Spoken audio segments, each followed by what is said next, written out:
but specifically the airlines, Delta and United. And I got to tell you, this call was going to be one type of call at first. And then when I started to listen to the United Airlines call, I was like, I got to change my tone. This is a real problem, but I think it's specific to United. So I'm going to go through what Delta did and then got clobbered for it, which I thought was not correct. And then what United Airlines actually did versus why even though I usually am the most bullish, actually started shorting it about 5 to 10 minutes into the stock, into the call. And on top of it, not only did I short it, every place that I've actually been long or bullish United Airlines, I've gone ahead and I have actually pinned to the top that I've sold out of my positions. So that is actually how bad this call actually was, despite really strong numbers on the balance sheet. Now, let me just go through that. I'm going to share my screen. Past performance is not indicative of future returns. Like I said, I'm currently short. I'm out of anything related to Delta. And that is despite the fact that I think the net result of both calls is really bullish for the travel industry. So let's talk about Delta. Delta traded straight down on the quarter, and it really should not have, because this was a stellar quarter. One of the things that Delta absolutely does that annoys me to no end, annoys me beyond, is that they always and continuously report their quarter relative to 2019. They got to stop doing that. It's so ridiculous, because they report like up 17%, but relative to year over year on revenue, it's up 41%. And they talked about the fact that this is going to probably continue, with the only constraint being some of the pilot constraints and maybe some of the FAA constraints on infrastructure, but they felt that they were in a good spot to be able to take advantage of it, because relative to the low-cost airlines like Southwest Airlines, Spirit, et cetera, they were able to get pricing through, and they've done a bunch of things to premiumize their tickets. So that's what they reported. EPS was very, very wonderful relative to previous years. What I've done, and this is why I'm so annoyed with Delta, because it just needs to give me 2021, is I've gone in and cut the quarterly release from 2021 so you can see for yourself these numbers. Operating income came in at 1470 versus 263. This is a ridiculously large increase in profitability that Delta has. And also, I want to show you very clearly the other truly bullish things that were in that call is the refinery business. Now, this call was going to be primarily about the refinery business. Let me just stop share for a second. Delta is the first of any energy company to give you a little bit of a heads up, because it actually owns a refiner in the middle of it, and it then sells that jet fuel to everyone else. Now, tomorrow, I'm going to talk about a preview of the oil companies, because we do have Kinder Morgan finally this evening reporting their earnings, I believe, or we'll get it tomorrow. And then the following subsequent weeks, we'll have a bunch of stuff in energy. You can't make a full macro call until you get what exactly the energy companies are saying, because almost all of CPI, the downside to CPI, the thing that's been helping the economists, has been coming from fuel. And I'm not convinced that what we're seeing on the forward strip is actually what's actually happening in energy. So Delta gave us the first heads up that actually things are still fine. The margins are still there, which means there is a bit of a shortage, I guess is one way to say it, but that there's plenty of demand relative to supply. So let me share my screen. Let me show you what exactly happened with the refiner business on Delta. Which tells me that they're going to do just fine. So this was last year. They did $1 billion in that refiner. They did 1.14 billion. And then if you cross-reference that with what they made in this category of stuff, you'll see that it was about 100 million revenue upside on the quarter and only 75 million up increase on the entire cost of that piece of the business. So this looks like the refiners are still fine going in and to make their margin. We will know from Kinder Morgan, because they also have a refinery business, what's up. But that looks really good to me. And then on the geographic mix, this was wonderful. So you would have thought that since domestic flights had been so strong this entire time, the domestic would have started to show some sort of weakness. Nope, up 37%. Flights across the Atlantic, which usually is Europe and then parts of the west side of Africa, and then also sometimes the Middle East is mixed into the Atlantic. Sometimes it's mixed into the Pacific. We see 30% upside. Latin America up 43%, and the Pacific finally recovering. The Pacific is Asia and Australia. And this was a huge uptick. And as a result, I was really, really excited for United Airlines to report today. I was really excited because no one has more exposure to Asia than United. Unfortunately, this call was so incredibly unacceptable. And I was telling, like, within minutes, I actually closed out every single long position I had. I had originally gone into the day with a calendar spread that was bullish in nature. So I closed all of those out. I was ready to go long the quarter, and within minutes, I was shorting it and texting David, who is also, my Gurula buddy, that he should tell all of the Gurula subscribers that they got to get out of the United immediately and go short.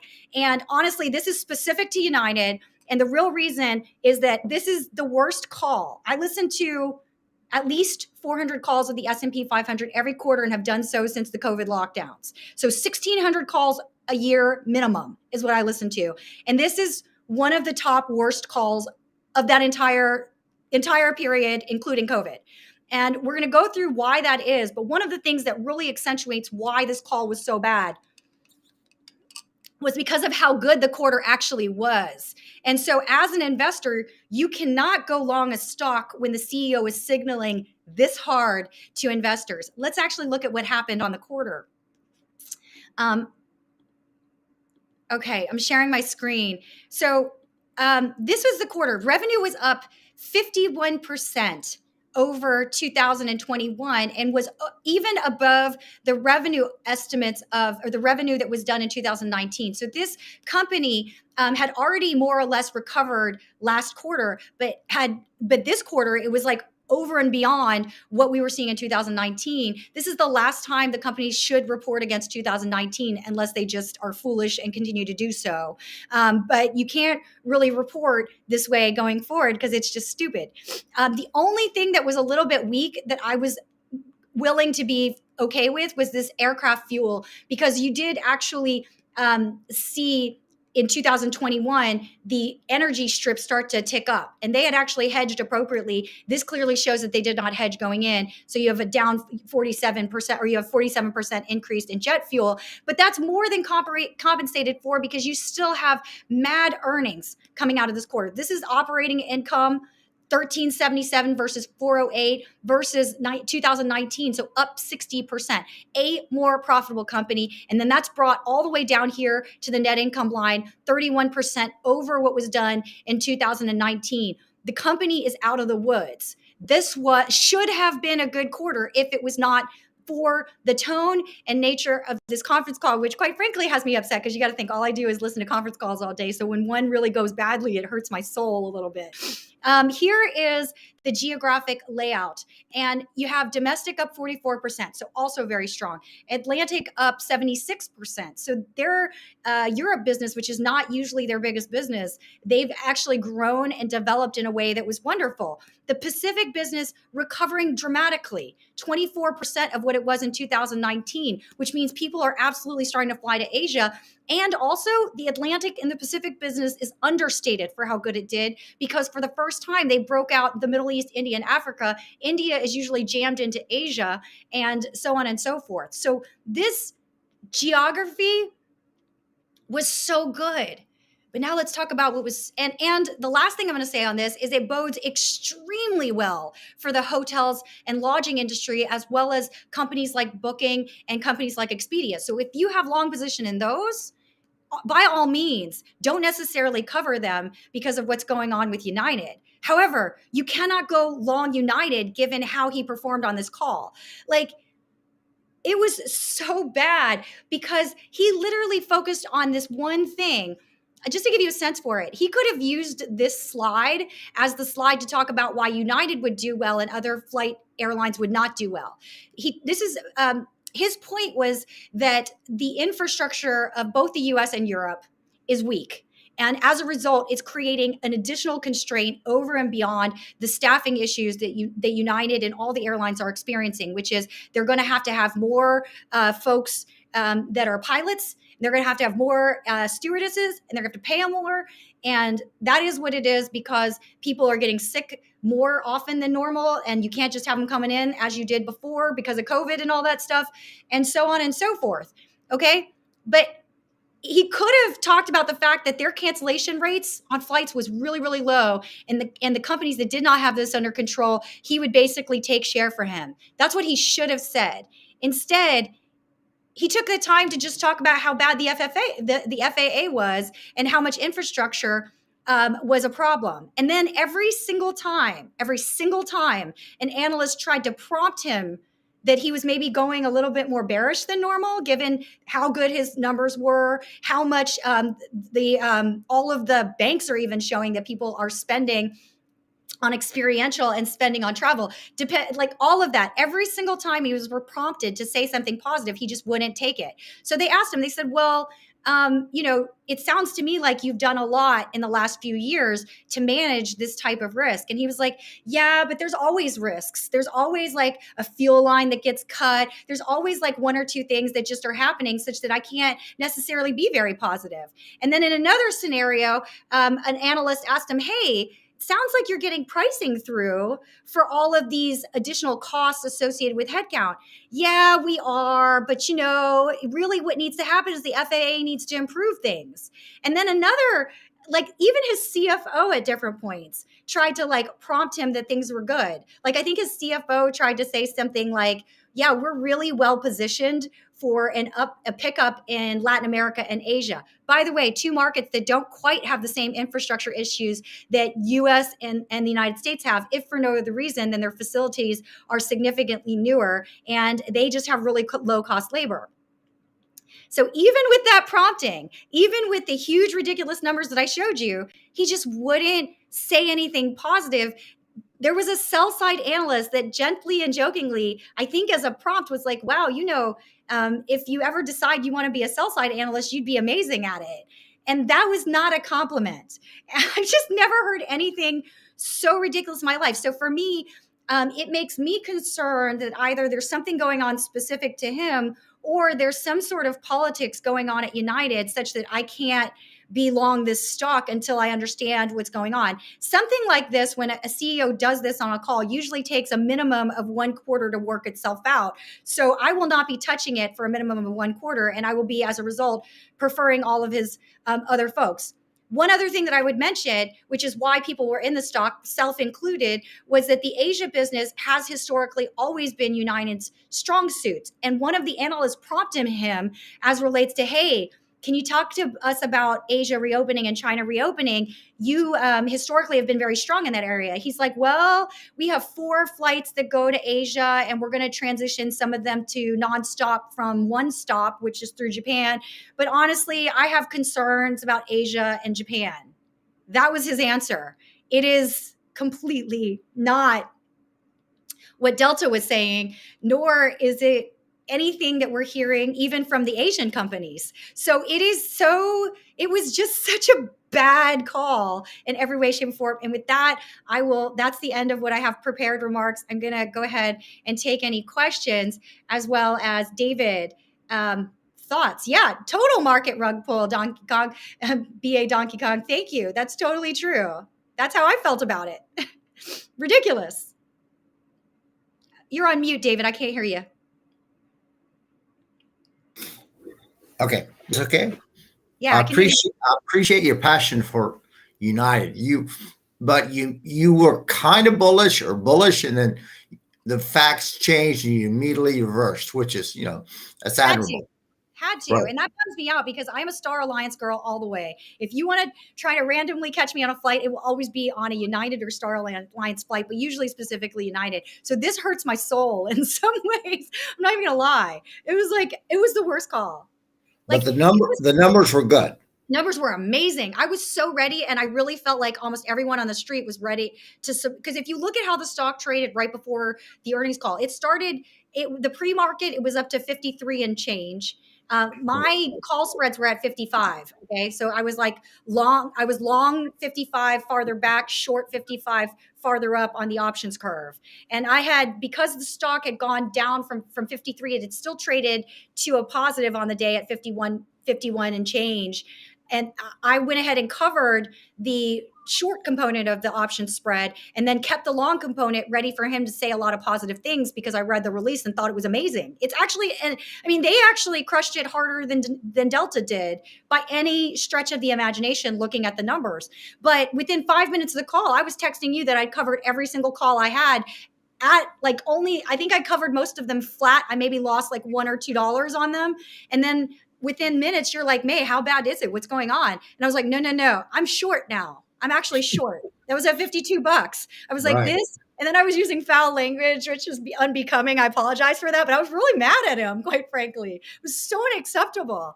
I mean, as a shareholder, you don't look, the CEO only has 3 jobs, right? It's to set the strategy, set the culture, and to make sure you have good people coming in. That's it. That's it. Now, some people will attribute other jobs to him. All right. But really, those are the 3 major jobs. And you can't have a call like this. You can't.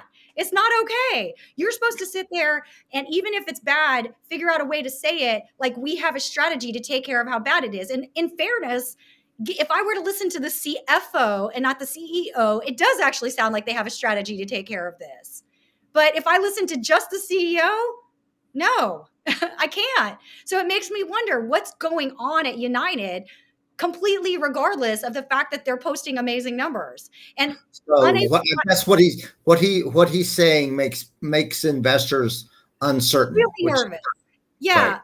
It Okay. makes them, because look, here's the thing. Everyone on the street, everyone on the street, even when I like sniff around and talk to people, everyone on the street is aware that both there's a pilot shortage that is being quickly corrected. By the way, the shortage is acute at other firms, not as acute at United because they started right out of COVID paying up to train pilots to do their thing. And it's well known. Look, I am a nomad at heart. And every time, I have no idea, you know, every time I go on a flight, I will absolutely talk to the stewardesses and the pilots if they're sitting, chilling out, waiting for a flight. And I'll ask them, how's it like to be a pilot these days? And every single one of them is like, United is taking care of us.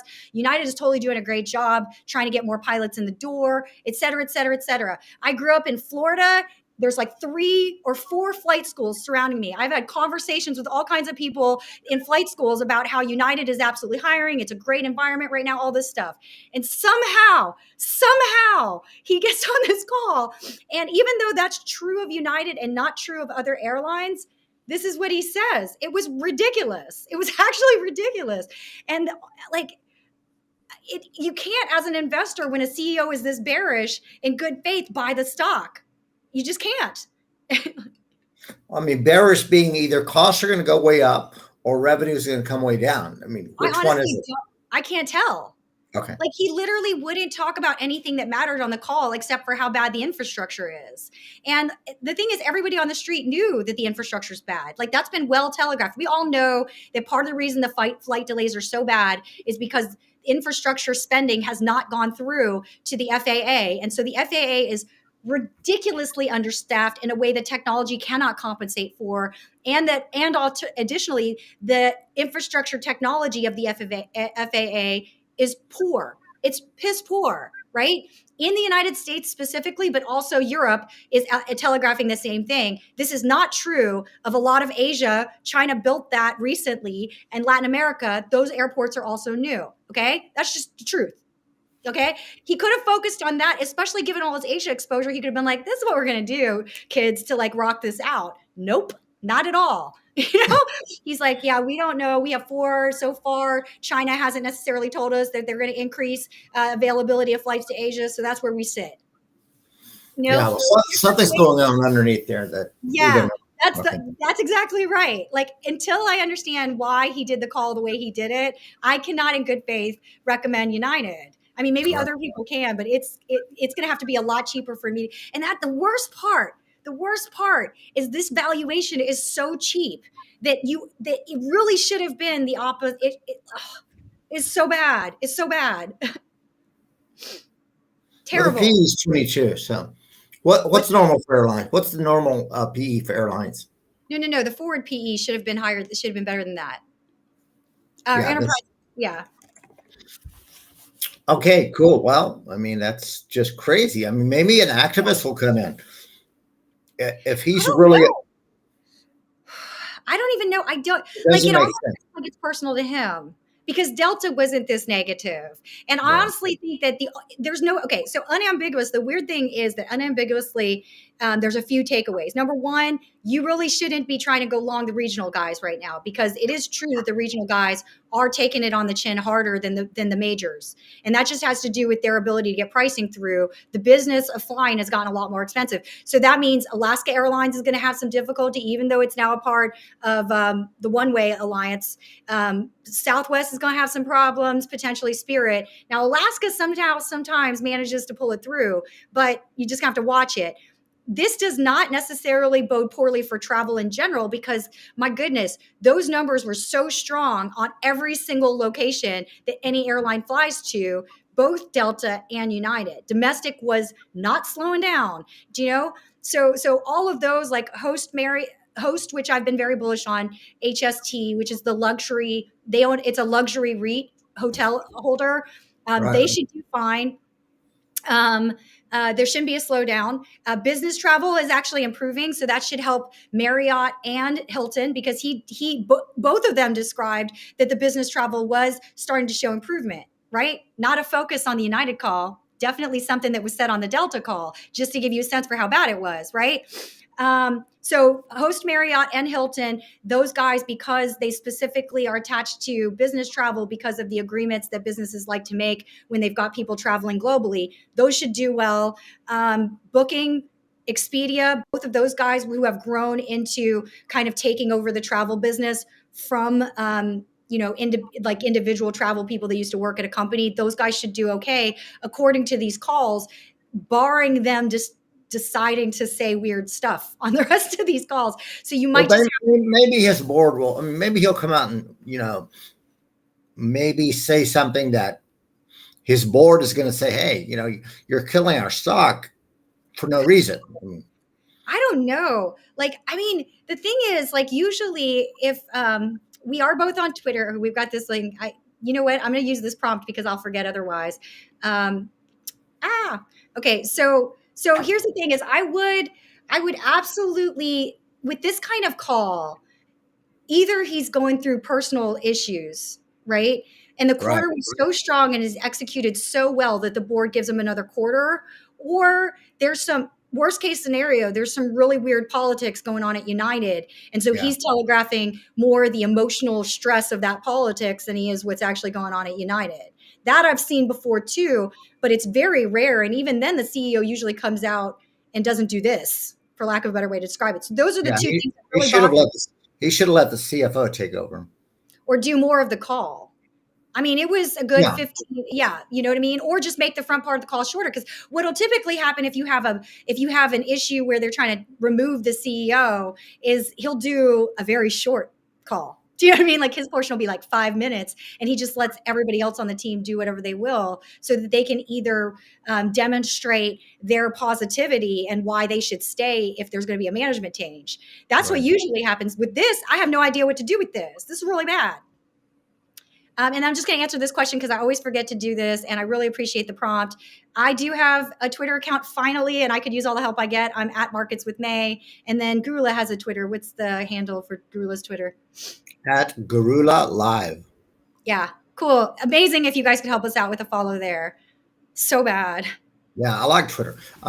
Let's since you have you're so popular with the AMC folks. I mean, the and I sent you the short interest in AMC is huge. Yeah.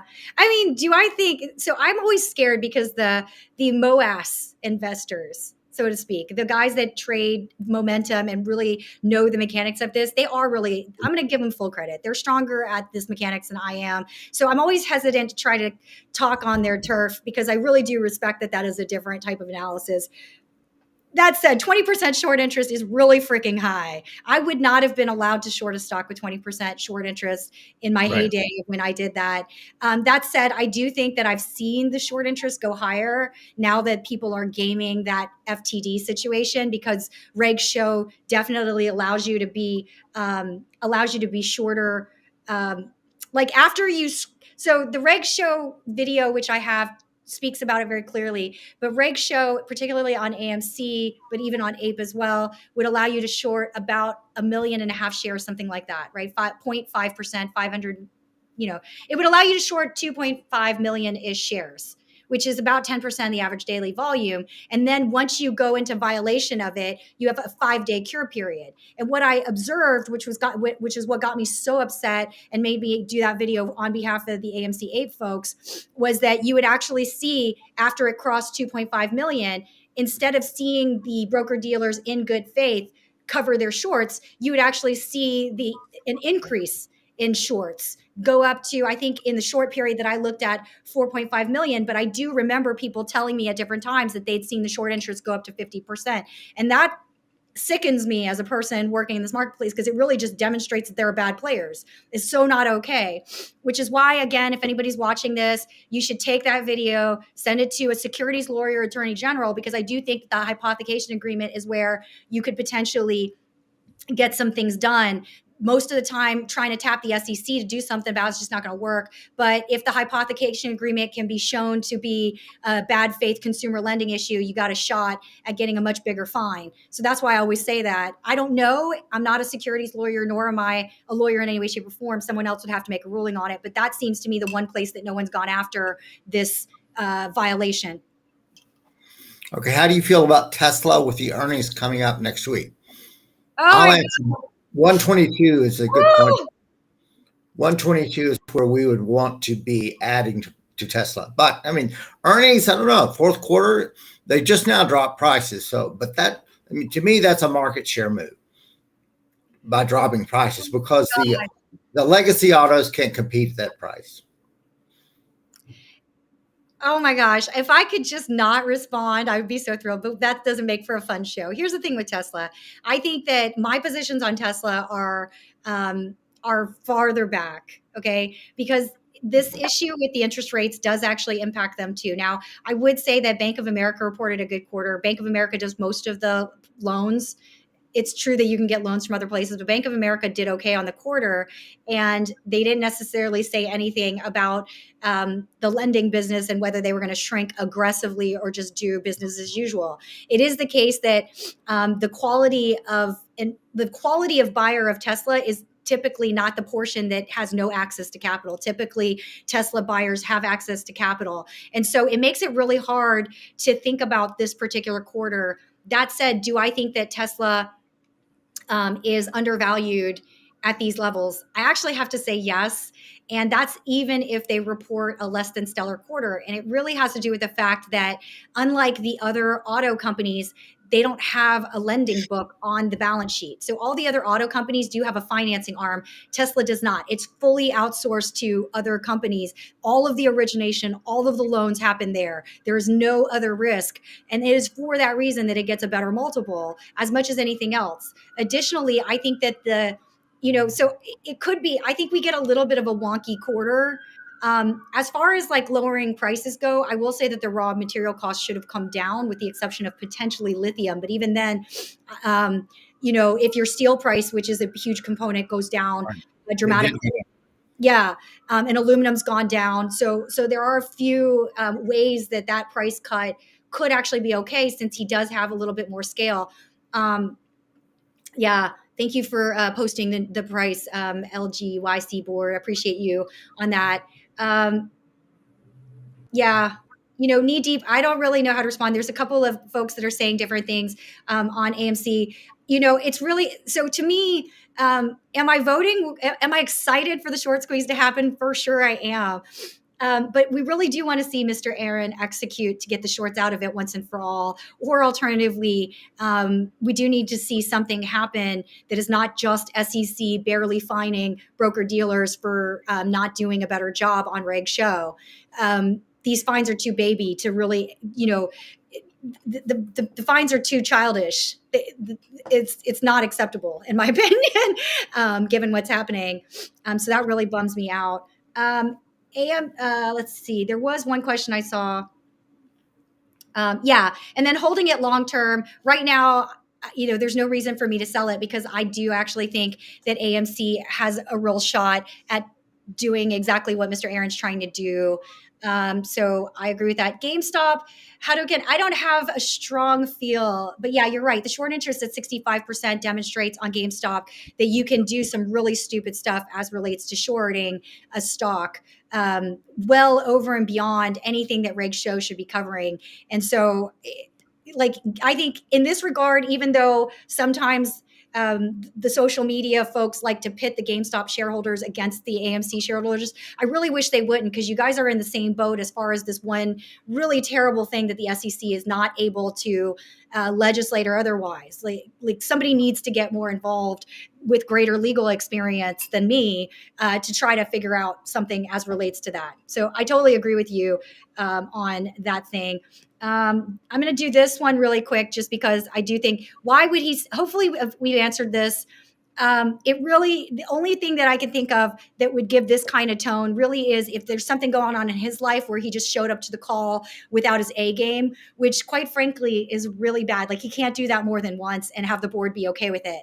Right. He's very fortunate because he showed up without his A game and United crushed the quarter. So it's possible that the board will overlook this kind of tone um, and just focus on the fact that the man actually executed all the way through COVID. He's been CEO since around 2020, so he is a COVID CEO transition, and so it's possible that he bought himself enough goodwill. But it is very uncommon for this to happen. So that's part of the reason why I can't, in good faith, be like buy United, despite the fact that I came out really bullish on it literally last week or maybe 2 weeks ago. So take your So profits and move on. your experience in listening to these calls, you're saying it's very much dependent on the tone of the CEO.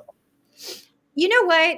The tone can be concerned. Like, for example, it's not like the banks did not come out wildly bullish, but it cannot be what just happened on this call. And I would encourage you guys, if you were like trying to listen to what in the world was it that May heard that was so bad, these calls are free for replay. So just listen to it. And I want you to listen to the difference between what the CEO says and what the CFO says. And then I want you to listen to how much the street is prompting this guy to change his tone by throwing him softballs like, hey, aren't you getting pricing through?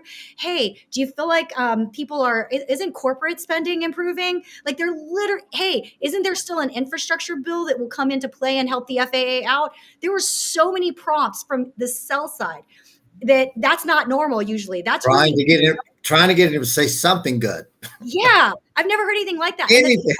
Anything, like anything, because they're like, what the F is going on in this call? And then even worse than that, the thing that makes this particularly problematic, such that the board might have to actually do something versus other companies where people wouldn't care quite as much, is that unlike other companies in the S&P 500 or otherwise, United Airlines has always traditionally allowed the media to ask questions for the second half. So this call is never an hour. It's usually at least an hour 15, hour 20, maybe even 30 minutes. So they'll stop calls from the analysts after the first half hour, and then they'll take calls from press media. So, any Washington Post or whoever could actually call, even if they have no background in stocks whatsoever, and ask a question. And so everyone heard it. So what the headline risk is going to be tomorrow as far as things go, potentially. Maybe they'll look at the earnings and see something different. The only other, and this, by the way, is part of the reason why I actually really like Adam Aron, because he also, as much as people want to say things about Elon and Mr. Aron, right? The fact is both of those two guys give retail investors a chance to ask questions on the quarterly call. And there's not that many that do, other than the airlines. It's actually a big deal that he does that. I remember when you did it was 2021 fourth quarter Amazon. I mean, but they spoke positively, right? So they were like, but it wasn't true. Would you Well, it rather wasn't true at all. Yeah, that's the thing. That's why I say that this is one of well, the it gave you a chance to show it yeah, gave you a chance to buy puts on Amazon yeah. after they gave a positive call. Okay. Yeah, because usually, that's a great point. So, usually I'll listen to a call and I'll be like, this CEO is smoking crack. These were the worst numbers I've ever seen. I don't know what he's Right. talking about, right? Like that's what happened with AMC, or with Amazon all through Right. 2021, where I shorted it. Additionally, it's also what happened with PayPal all through 2021, and I was Right. shorting it. I was like, I I have no remember. idea what he's talking about. His margins should have improved with transaction volume, and they did not. He's still at 8%, despite a massive uptick in transaction volumes, I'm shorting the stock. Usually I have to hear past the positive vibe of the CEO and then decide that he is saying the numbers completely the opposite of what anyone with an accounting background would ever look at. This call, the numbers were amazing, and the CEO is still sitting there bearish as they come. Hey, Wow. Richard. Hi, May. Hi, David. I should Hey, actually Richard actually is a part of Gurula. If you guys really love day trading and reading charts, I really think Richard is one of the greatest at it. So definitely check out his stuff at gurula.app. I forgot to give that promo. Yeah. yeah, So Richard said the S&P would be important today, and it did. It went up to the 200-day, got over the 200-day, and then pretty much crashed. I don't say crash, but pulled back aggressively. yeah, it's rough right now. Yeah, and I would say that PNC, which I'd been bullish on, the reason it coughed up the quarter actually had to do with Bitcoin. So there is hidden Bitcoin, sorry, not Bitcoin, cryptocurrency. So they took a gigantic write-off on anything related to crypto whatsoever, meaning any collateral that was posted against loans for crypto, et cetera, similar to Signature Bank. I actually don't believe that a lot of the regional banks have a lot of crypto exposure, but to the extent they did, that's where write-offs are happening this quarter. It's not because of any other, literally nothing else is causing any kind of meaningful write-downs from these banks. So that's really unfortunate. And it's what's bleeding into some of the banking sector. So, hey, Richard, what do you, if you've looked at AMC, technically, are you watching it? I haven't, but I will while I go on mute. Just 1 second. It looks to me like it broke out of a trend line right here. So this would be support for AMC at 561. Wow, that's cool. We've got some other people. Yeah, I think there's other people that are around there as well. Some people are thinking 15 next week.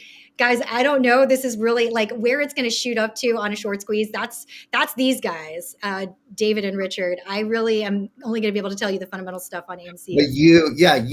But I mean, it's a meme stock, but you've analyzed it as an investment. Yeah, correct? as a reason why you might buy it. What's it look like on the charts so that we can answer here? I'll give you this. I'll pin this up here so you can see what question it is.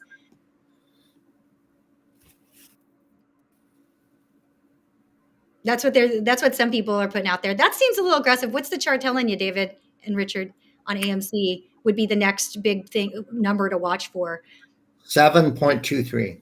Yeah. So if it breaks somehow 7.23, that's what the natural support would be, and then possibly a run. But that's very technical, so that's not a May answer as far as that goes. Nonetheless. All right. I think that might be it for this call. Is there anything else? Is there anything that you're seeing? Richard I have was a little higher. I have a little higher than that. I have it at $8.72, but it has really good support here. Yeah. To the upside. Right. Okay. Yeah, some people are saying 9. So it's definitely higher from here, is what people are seeing.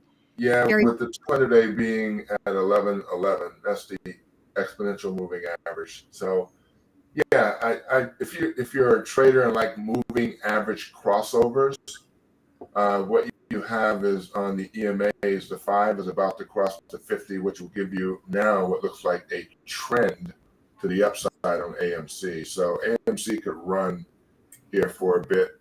872 is resistance, and then next after that is 1421. That's a trouble. Wow, that's amazing. All right, well, I'm reading all my 8s and AMC, folks. I think we will probably close it down there. Tomorrow, I'm going to try to preview a little bit of what's going on in oil and gas, most likely, unless something else becomes more incredible to take a look at. Because we do have also, the only thing that it might stop me from doing oil and gas is we do have, hold on, let me just check which company it is that's reporting. And they usually give really good intelligence. Yeah, we have Prologis reporting this evening. Prologis is actually they are the warehousing, and about 5% of the revenue comes from Amazon. So sometimes they'll give us a little sense for what's actually going on in retail. So like 5% is Amazon. I think Walmart ends up being one of their largest. If they say something really crazy, amazing on the call, then I might switch the call to that. But so far, I'm kind of thinking I'll do the call on energy in preview of what's going to happen the following week. Anyways, thank you guys so much for joining as per usual. Really appreciate all you guys. And we'll go ahead and end the stream for today. Bye, everyone. Thank you.